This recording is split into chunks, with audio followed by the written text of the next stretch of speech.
एक गौराक्का होती. त्या गौराक्काला पत्र आलं होतं. तिचं नुकतंच लग्न झालं आणि लग्न झाल्यानंतर तिला पत्र आलं की आबाची तब्येत खराब आहे आणि गौराक्का लागलीच निघून ये. पूर्वी अशी पत्र यायची, पूर्वी पोस्टमन यायचे. आता पोस्टमनच सापडत नाही, कारण पत्र पाठवणारी माणसंच नाहीत. आता पोस्टमन आला तरी दोनच गोष्टी घेऊन येतो, एक तर पोस्टपेडचं बिल, नाहीतर कर्जाची नोटीस. याच्या पलीकडे काय? कारण कुणी पत्र पाठवणारं उरलं नाही. गौराक्काला पत्र आलं, गौराक्का लागलीच आहे, आबाची तब्येत खराब आहे. गौराक्का निघाली आबाला भेटायला. शेवटचे आता 5 मिनिट घेतो. आबाला भेटायला निघाली आणि जाताना एसटी मध्ये 6-7 तासाच्या प्रवासात तिचा सगळा जीवन प्रवास आठवला.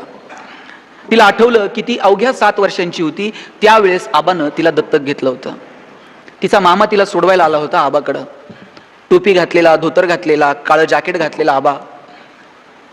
त्या अनोळखी माणसाच्या हातात तिच्या मामानं गौराक्काचा हात दिला आणि सांगितलं, गौराक्का, हा आबाच आता इथून पुढे तुझं सगळं काही आहे. जाताना मी खूप रडले. कोण कुठला अनोळखी आबा? आणि माझ्या मामानं खुशाल माझा हात त्याच्या हातात दिला आणि ज्यावेळेस मी खूप रडायला लागले त्यावेळेस मोठा बिस्किटचा पुडा माझ्या हातात दिला. 2 वेळा मामानं मागे वळून बघितलं आणि परत जो चालता झाला, परत मामा कधीच आला नाही. मी 7 वर्षांची होते, आबानी मला लहानाचं मोठं केलं. मी 7 वर्षांची होते तेव्हा आबा 7 वर्षांचा झाला. मी 8 वर्षांची झाले तेव्हा आबा 8 वर्षाचा झाला. आबा माझ्यासाठी लहान मुलासारखा वागत राहिला. रात्री झोपताना एक ग्लास भरून दूध माझ्या उशाला आणून ठेवायचा आणि सांगायचा, गौराक्का, दूध पिऊन झोपलं की मग चांगली झोप लागते. सकाळी जर उठायला उशीर झाला तर आबाचा आवाज यायचा, गौराक्का उठा आता, का सूर्याला आत बोलू? आबा असं म्हटलं की आम्ही उठायचं, शाळेला जायची तयारी सुरू व्हायची. आबा रोज मला शाळेत सोडवायला यायचा. मी 9वीला गेले तेव्हा आबाला म्हटलं, आबा आता अजिबात तुम्हाला सोडवायला यायचं नाही. आबा म्हटला, का बरं? नाही आबा, मला नाही आवडत, मैत्रिणी मला चिडवतात, रोज तुझे वडील तुला सोडवायला येतात, कशासाठी? मला नाही आवडत आबा. त्या दिवशी आबा काहीच बोलला नाही, तसाच झोपला. दुसऱ्या दिवशी आवाजही आला नाही, गौराक्का उठा. माझी मीच उठले. आबा म्हटला, गौराक्का, तुम्ही आता मोठ्या झालात, मला कळलंच नाही, आता नाही यायचं तुला सोडवायला परत. आबा परत कधी सोडवायला आला नाही. पण मी 10वी पास झाले तेव्हा लहान मुलासारखा नाचला होता. साऱ्या गावात पेढे वाटत सुटला होता. आमची गौराक्का पास झाली, गौराक्का पास झाली. माझ्या लग्नामध्ये सगळ्यांना पत्रिका वाटत फिरत होता. म्हटला मामा यायला हवे होते, पण लग्नात मामा आला नाही, कुणी आलं नाही. आबानंच मला वाटं लावलं. आमच्या घराच्या शेजारी एक रामाचं मंदिर होतं. तिथं आबा मला राम रक्षा म्हणायला घेऊन जायचा आणि शेवटी म्हणायचा, गौराक्का, रामाला सांगा आमचं रक्षण करा. आबा नेमका काय रामाला मागायचा ते मला कळलं नाही, पण मला सांगायचा की स्वतःचं रक्षण कर, असंच म्हण. आता आबा थकलाय आणि आज पत्र हातात येऊन पडलंय की आबा आता आजारी आहे. सगळा प्रवास उरकत मी घरी आले. पाहते तर काय, आबा अंथरुणाला खिळून पडलेला होता. पळत गेले, आबा म्हणून हाक मारली तसा आबा शरीरातले सगळे त्राण एकत्र करून उठला आणि म्हटला, गौराक्का, तुझीच वाट बघत होतो. गालावरून हात फिरवला तसाच आबा खाली पडला. आबाचा श्वास वाढला होता. आबाला म्हटलं, आबा काय होतंय तुला? गौराक्का, मी तुझीच वाट बघत होतो. ती समोरची लाल पिशवी आहे ना, त्यात मी माझं मृत्यूपत्र करून ठेवलंय. पुरी सुखी राहा, असं म्हणत आबानं डोळे मिटले. ते कायमचे. परत आबा कधी भेटला नाही. आबाच्या मृत्यूपत्रात आबानं लिहून ठेवलं होतं की माझ्या अकाउंटवरचे काही पैसे आहेत ते गौराक्काला द्या. काही पैसे जिनं मला आयुष्यभर डबा पुरवला त्या शेजारच्या काकूला द्या. काही पैसे शेजारच्या राम मंदिराला दिले होते. राहतं घर हे त्या मंदिरात येणाऱ्या प्रवाशांसाठी ठेवलं होतं. सगळ्या गोष्टींची विल्हेवाट आबानं जिथल्या तिथे लावून आबा कायमचा निघून गेला. सगळे विधी आटपले आणि आम्ही जायला निघालो. त्यावेळेस समोरच्या काळ्या पेटीवरती एक डायरी होती. ती डायरी घेतली आणि एक पान उलटायला लागले. तर आबानं त्यात लिहून ठेवलं होतं, गौराक्का, मी जन्माला आलो आणि माझी आई गेली. थोडासा मोठा झालो आणि माझे वडील गेले. आईचं प्रेम मिळालं नाही, वडिलांचा हात मिळाला नाही. अशाच लाथाबुक्क्या खात मी लहानाचा मोठा झालो. नंतर एक शेठजी भेटले. त्यांनी मला लिहायला शिकवलं, हिशोब करायला शिकवला आणि मग मी हिशोबाची कामं करायला लागलो. 2 पैसे गाठीला मिळायला लागले. लग्न केलं आणि लग्न झाल्यानंतर 6 महिन्यातच माझी पत्नी गेली. आणि मग मला कळालं, माझ्या आयुष्यात जी माणसं येतात ती अशी हारून जातात. लोक म्हटली दुसरं लग्न करा, पण परत कुणावरती अशी वेळ येऊ नये माझ्यामुळं म्हणून मी लग्न केलं नाही. आता म्हातारा व्हायला लागलो तेव्हा कुणीतरी म्हटलं, कन्यादान जर हातातून झालं नाही तर पुढचा जन्म चांगला मिळत नाही. कुणीतरी असलं सांगून ठेवलं, म्हणून आपल्या हातून कन्यादान व्हावं या स्वार्थी हेतून खरं तर मी तुला दत्तक म्हणून घेतलं. पण गौराक्का, तू कधी माझी झाली हे माझं मलाच कळलं नाही.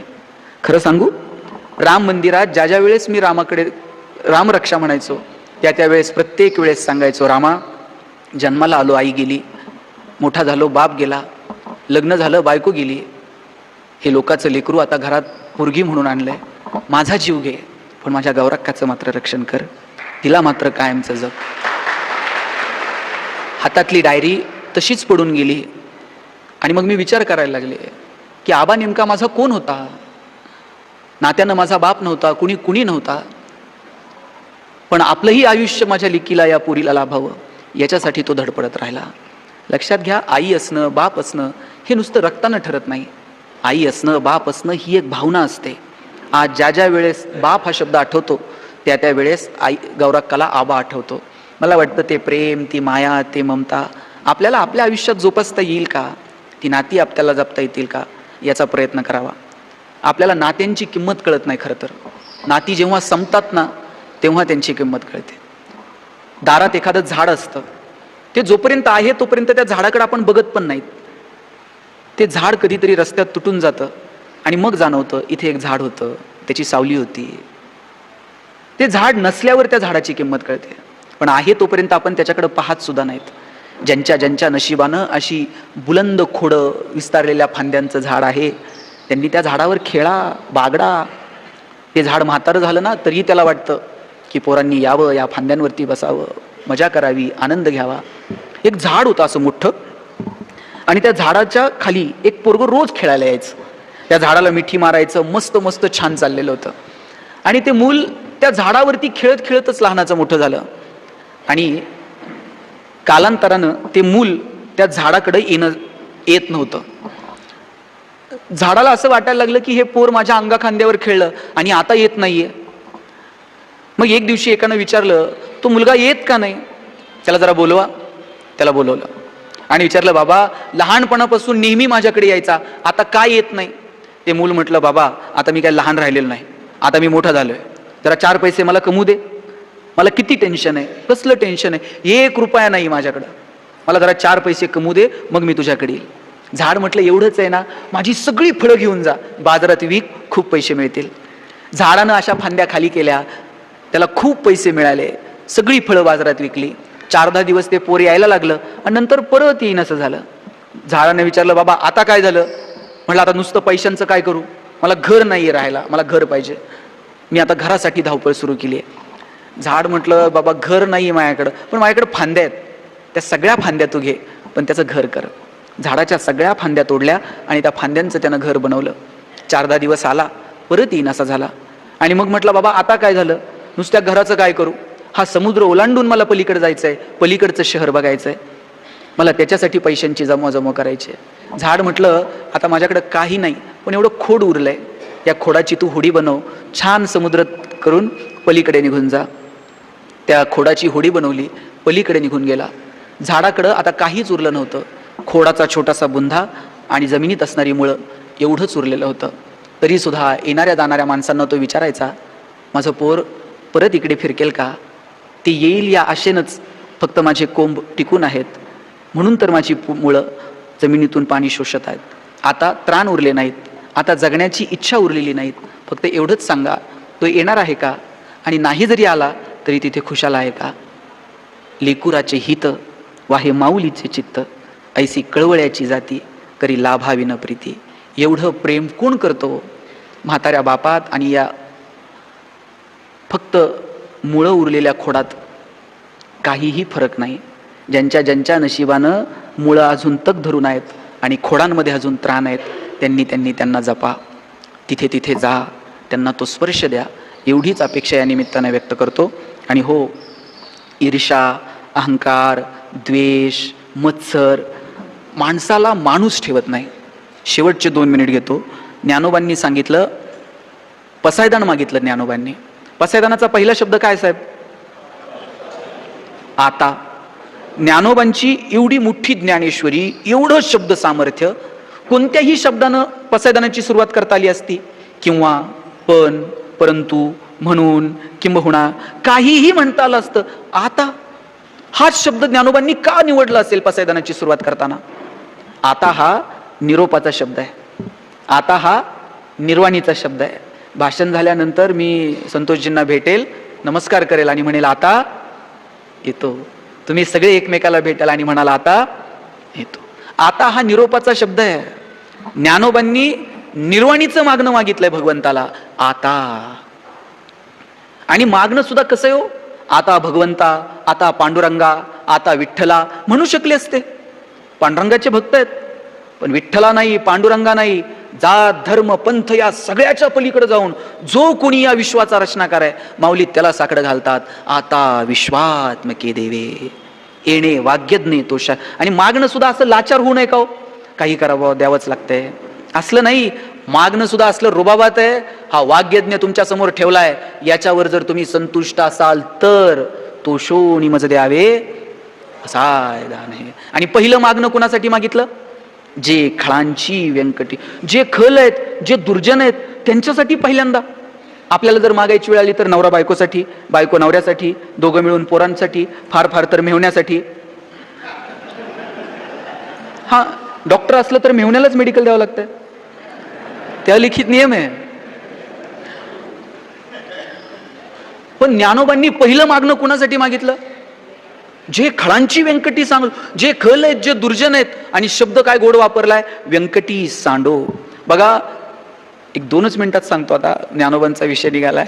कृष्णानं गीता कुठं सांगितली हो? कुरुक्षेत्रामध्ये. मला जगात 2 महान व्याख्याते वाटतात, म्हणजे ज्यांच्या वक्तृत्वाची भारतभाऊ तुम्ही तुलना कशातच करू शकत नाहीत. एक आहेत भगवान कृष्ण आणि दुसरे आहेत ज्ञानोबा. कृष्णाला काय असा AC हॉल होता का? डायस बीएस माईक बीक एकदम ओके, रणांगण तुम्हाला सगळ्यांना बसायला चेअर बीर. हा अर्जुना खुर्चीवर बस, मी आता माईक बेक लावून मस्त तुला गीता सांगतो ऐक, असलं होतं का? अहो, कुरुक्षेत्रावरती जिथं आता शंख फुंकले जातील, जगातले सगळे योद्धे एकमेकांवर तुटून पडतील, रक्ताचे पाट वाहतील, आणि तिथं कृष्ण अर्जुनाला गीता सांगतोय, शस्त्र उचल, धर्माचं आणि अधर्माचं युद्ध. काय अफाट वक्तृत्वाचं सामर्थ्य असलं पाहिजे कृष्णाचं. कुरुक्षेत्रावर गीता सांगतो, आणि नुसती अर्जुनाला सांगितलेली गीता 5000 वर्ष तुम्हाला मला दिशा देऊ शकते. काय अफाट सामर्थ्य आहे कृष्णाचं. आणि त्याच कृष्णाच्या गीतेवरती टीका करणारे ज्ञानोबा सुद्धा, काय कॉन्फिडन्स आहे. इथं कोण प्राध्यापक असं आहे का की ज्यानं सांगावं उद्यापासून तुमची पोरं आमच्याकडे आणून सोडा, कल्याण झालं म्हणून समजा? असं कोण असेल तर मला सांगा, मी 10-5 आणून सोडतो तुमच्याकडं, तुम्ही म्हणाल ती फी देतो. कोण आहे का? अहो, काय सामर्थ्य ज्ञानोबांचं. ज्ञानोबा म्हणतात, तरी अवधान ऐकले दिजे, मग सर्व सुखासी पात्र होईजे, हे प्रतिज्ञोत्तर माझे उघड आहे का? हे असं तसं नाही, प्रतिज्ञा घेऊन सांगतो. तरी अवधान ऐकले दी, माझ्याकडे फक्त लक्ष देऊन बघा, सगळी सुख तुमच्या पायाशी लोळून घेतील. काय आत्मविश्वास आहे कमालीचा. आणि ते ज्ञानोबा एकीकडे कृष्ण सांगतो यांच्या संहारासाठी अर्जुना शस्त्र उचल, आणि ज्ञानोबा काय म्हणतात? जे खळांची व्यंकटी सांडो, जे खल आहेत, जे दुर्जन आहेत, ते मरो नाही, त्यांच्यातली वाईट बुद्धी सांडो. आणि पुढचं वाक्य बघा काय गोड आहे, तया सत्कर्मी रती वाढो. कधी म्हणतात? रोप छोटा असेल तर वाढो, आणि रोप अस्तित्वातच नाही, बी लावायची, काय म्हणायचं? रुजो. ज्ञानोबा असं नाही म्हणत तया सत्कर्मी रती रुजो. ज्ञानोबा म्हणतात तया सत्कर्मी रती वाढो, कारण ज्ञानोबांना ठाऊक आहे वाईटातल्या वाईट माणसामध्ये सुद्धा थोडी तरी सत्कर्माची वृत्ती शिल्लक आहे. आणि म्हणून ज्ञानोबा म्हणतात तया सत्कर्मी रती वाढो. भूता परस्परे पडो मैत्र जीवांचे. मैत्र जीवांचे शब्द आता तुम्ही, मी फ्रेंडशिप डे साजरे करायला लागलो, ज्ञानोबा तेव्हा म्हटले मैत्र जीवांचे. आणि मैत्र जीवांचे हे म्हणजे शेजाऱ्यात भाऊकीत असलं नाही, जे जे जीव अस्तित्वात आहेत त्यांच्यामध्ये मैत्रीचे संबंध प्रस्थापित होऊ दे. दुरितांचे तिमिर जाओ, विश्व स्वधर्म सूर्य पाहो, आणि मग जो जे वांछील तो तेला हो प्राणी जात. ज्ञानोबांच्या ठाई जो मोठेपणा आहे ना, त्याच्या एवढा जरी मोठेपणा आमच्या ठाई आला तरी जगणं समृद्ध होऊन जाईल. काय म्हटले ज्ञानोबा? ज्याला ज्याला जे जे पाहिजे ते ते मिळू दे. आमच्याकडे एकाला देव प्रसन्न झाला, म्हटला तुला काय मागायचे ते माग. हा म्हटला देवा एक गाडी दे म्हणला मला. तो म्हणला तुला एक देईल, पण 8 अशी आहे, शेजारच्याला 2 गाड्या द्याव्या लागतील. तो म्हणला मला गाडीच नको, एक बंगला दे म्हणला. म्हणला तुला एक बंगला देईल, पण शेजारच्याला 2. म्हणला गाडी नको आणि बंगला नको. 8 दिवस विचार करून यानं देवाला सांगितलं, म्हणला एक डोळा जाऊ दे म्हणला माझा, शेजारच्याचे 2 गेले पाहिजेत म्हणला. काय मागणे हो. ही ईर्ष्या येते कुठून, हा मत्सर येतो कुठून. हा थोडासा बाजूला ठेवा, जगणं खूप सुंदर आहे. आमच्याकडे एक बाळासाहेब नावाचा माणूस आहे, गावात वाघ आलता साहेब, सगळेजण कडी लावून आत बसले आणि बाळासाहेब चौकात जाऊन बसले होते. याने घरच्यांनी सगळीकडे शोधलं, रानात वनात शेतात विहिरीव इकडं तिकडं, कुठंच नाहीत बाळासाहेब. बाळासाहेब चौकात जाऊन बसले होते. घरचे म्हणले बाळासाहेब वाघ आलाय गावात आणि तुम्ही चौकात बसले. म्हणले वाघ आलाय म्हणून तुम्ही चौकात बसलोय म्हणले. तुले वाघ खाईन, तुम्हाला खाल्लंच पाहिजे म्हणले. वाघानं खावं म्हणून तर मी चौकात बसलोय. हो म्हणले वाघ खरंच खाईन. अहो खरंच म्हणले वाघानं मला खाल्लंच पाहिजे. म्हणले का. म्हणले जेव्हा वाघ मला खाईन तेव्हा त्याच्या तोंडाला माणसाचं रक्त लागन, आणि एकदा का त्याला माणसाची चटक लागली मग तर ते आमच्या भावकीला खाईन का नाही म्हणले.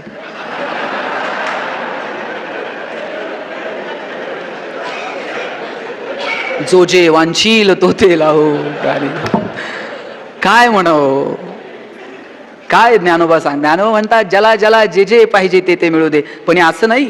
दुरितांचे तिमिर जाऊ, आमच्यातलं पाप अंधकार दूर होऊ दे, विश्वरूपी सूर्याचा उदय होऊ दे, आणि मग ज्याला ज्याला जे जे पाहिजे ते ते मिळू दे. मला वाटतं आपल्या सगळ्यांच्या आयुष्यात हे सुख निर्माण व्हावं अशी अपेक्षा व्यक्त करतो. मस्त रहा, हसत रहा. आपल्या वडिलांच्या स्मृतींना उजाळा देण्यासाठी संतोषजी तुम्ही हा उपक्रम राबवला, मी तुमचं खूप कौतुक करतो, आणि विशेष कौतुक आई मी तुमचं करतो. आईंनी मला आल्याबरोबर सांगितलं, ह्या वर्षीच नाही दर 20 तारखेला उत्सव करायचा. माणसं गेली ना आता रडू नका. अश्रू येणं, आठवणींमध्ये दुःख होणं साहजिक आहे, आपण माणसं आहोत. पण जगण्याचा उत्सव करा. त्या लोकांनी त्यांच्या जगण्याचा उत्सव केला, आपण त्यांच्या आठवणींचा उत्सव करू. कृष्णाचं चरित्र वाचावं. कृष्णाच्या आयुष्यात जेवढी दुःख आली तेवढी दुःख कुणाच्याच आयुष्यात नाहीत. पण कृष्ण असा कधी टेन्शन मध्ये बघितलाय का, आता काय करू, आता मथुरा सोडली, लोक मला रणछोडदास म्हणायला लागले, बरं राधा नाही, कुणीच नाही कोणाशी. कधी कृष्ण दुःखात. कृष्ण नाचतो, कृष्ण गातो, कृष्ण बासरी वाजवतो. कृष्ण सामान्य पोरांसारखा सांदीपनींच्या आश्रमात जाऊन शिकतो. कृष्णानं त्याच्या जगण्याचा उत्सव केला. हो, माझं आवडतं व्यक्तिमत्व आहे कृष्ण. काय भन्नाट जगला कृष्ण. मला वाटतं आयुष्याचा उत्सव कर. 2 शब्द आहेत, एक आहे एंटरटेनमेंट आणि एक आहे सेलिब्रेशन. एंटरटेनमेंट म्हणजे तिकीट काढून जाऊन पिक्चर बघायचा, आणि सेलिब्रेशन म्हणजे स्वतः नाच. कृष्ण म्हणला का तुम्ही नाचा मी बघतो, तुम्ही वाजवा मी ऐकतो. कृष्ण स्वतः गायला. असं मस्त धुंदीत जगा, मस्तीत जगा. आयुष्य पुन्हा नाही. शेवटचं वाक्य सांगतो. मी नेहमी म्हणतो हसत राहा, कारण माणसाला हसता येतं, जनावरांना हसता येतं का. शेणकूर करायला तुम्ही गोठ्यात गेलाय आणि एखाद्या म्हशीनं छान स्माईल दिली, असं झालंय कधी. म्हैस म्हणते का प्लीज वेलकम इन गोठा विथ स्माईल. साहेब तुम्ही कधी एखाद्या गाढवाला हसताना बघितलंय का. ज्या दिवशी गाढव हसायला सुरुवात करल त्या दिवशी समजायचं गाढवाचा प्रवास मानवत्वाकडे सुरू झाला, आणि ज्या दिवशी माणूस हसायचं बंद करल त्या दिवशी समजायचं माणसाचा प्रवास तुमचं तुम्हीच ठरवा. आल्यापासून मी 2-3 बघतोय हसलेच नाहीत. ते हसावं वाटलं तरी शेजारच्याकडे बघणार, तू हसतोय का. हसायला काय पैसे द्यावे लागतात का हो. तुम्ही आता त्या ताईंना विचारा, पुण्यात हसायचे क्लास आहेत बरं, ते असं हंटर घेऊनच उभं असतंय. एक म्हटलं का हला काना हा हा हा. तुम्ही चुकून जरी ही केलं तर ते म्हणते चुकला, फाईन भरा म्हणते 50 रुपये. मस्त हसत राहा, आनंदानं जगा. आयुष्य परत नाही. मी सुख नावाचं एक पुस्तक लिहिलं, त्याच्यावर पहिलं वाक्य लिहिलं होतं, no once more, no retake for any moment, so keep smiling. आयुष्याच्या चित्रपटाला रिटेक नाही, आयुष्याच्या गाण्याला वन्स मोर नाही. म्हणून छोट्या छोट्या गोष्टींचा आनंद घ्या. नगर आता इथं आमचे मित्र आलेत भारत भाऊ, त्यांनी माझं लहानपण आम्ही सगळे जवळून पाहिलंय. खेडगावला आम्ही राहायचो, अख्ख्या कॉलनीत साहेब सगळ्यांची घरं स्लॅबची होती, आमचं एकटंच घर पत्र्याचं होतं. आम्ही आमच्या आईला म्हणायचो, आई सगळ्यांची घर स्लॅबची आणि आपलंच पत्र्याचं का. आई म्हणायची तुझे वडील शिक्षक आहेत म्हणून घर पत्र्याचं. म्हणलं शासनाचा GR आहे का शिक्षकांनी स्लॅबची घरं बांधायची नाही. ती म्हणायची कारट्या नशिबा नाहीस, पत्र्याच्या घरात जन्माला आला. म्हटलं का.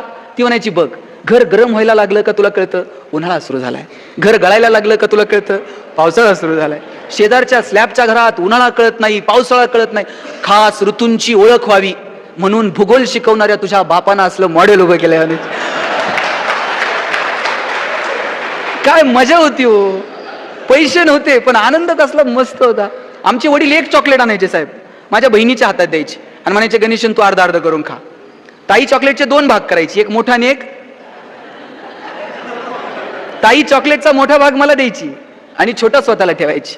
चॉकलेट छोटं होतं पण आभाळा एवढा संस्कार करून गेलं. मोठ्या लोकांनी मोठ्या गोष्टी मोठ्या मनानं छोट्या लोकांना द्यायच्या असतात आणि जगात हे फक्त बहीण करू शकत्या. म्हणून बहिणीचा सन्मान करा, आपल्याही आणि इतरांच्याही. ज्ञानोबा ताटी लावून बसले होते आणि कुणी सांगायचं ज्ञानियांचे ज्ञानी, योगियांची योगी, कुणी म्हणायचं ताटी उघडा. एवढी एवढीशी मुक्ताई पुढे गेली आणि म्हटली, चिंता क्रोध मागे सारा, ताटी उघडा ज्ञानेश्वरा. मुक्ताईनं साथ घातली म्हणून ज्ञानोबांनी ताटी उघडली आणि म्हणून ज्ञानेश्वरी सारखा महान ग्रंथ तुमच्या माझ्यासमोर येऊ शकला. ही नात्यांमधली मजा आहे, ती नात्यांमधली गंमत जोपासा. आईनंतर तुमच्यावरती ओतप्रोत प्रेम करणारी तुमची पत्नी, तुमची बहीण, त्यांचा सन्मान करा, पत्नीचं कौतुक करा. आयुष्यात ती तुमच्या सोबत आहे प्रत्येक क्षणाला, पण आयुष्यात सगळ्यांचं कौतुक करायला वेळ आहे, पण पत्नीचं कौतुक करायला मात्र कोणाला जमत नाही. आणि बिचारे इतक्या भोळ्या आहेत, काय लागतो कौतुक करायला. आता मला ना रात्री 12 वाजत असतात पुण्याला जायला, 12-1. कोणती बायको असं प्रेमानं दार उघडेल का 1 वाजता? वा वा वा वा 1 वाजलेत या. 100% अशी दंदिशी रागात दार उघड. तिनं कितीही रागात दार उघडू द्या, आपण 30 सेकंद तिच्याकडे असं राजेश खन्नासारखं बघायचं आणि म्हणायचं उगत तू ये म्हणून संसार चाललाय. ती सगळ्या कॉलनीत सांगते 1 नंबर नवरा भेटलाय. काय लागतं प्रेमानं, काय पैसे नाही. मस्त जगा. तुम्हा सगळ्यांना खूप साऱ्या शुभेच्छा. काकांच्या स्मृतींना उजळा देण्यासाठी आपण उपक्रम राबवलात, त्यासाठी खूप साऱ्या शुभेच्छा देतो. आपल्या सगळ्यांच्या वतीनं त्यांना भावपूर्ण श्रद्धांजली अर्पण करतो. No once more, no retake for any moment. So please please please dear friends, keep smiling. Thanks lot.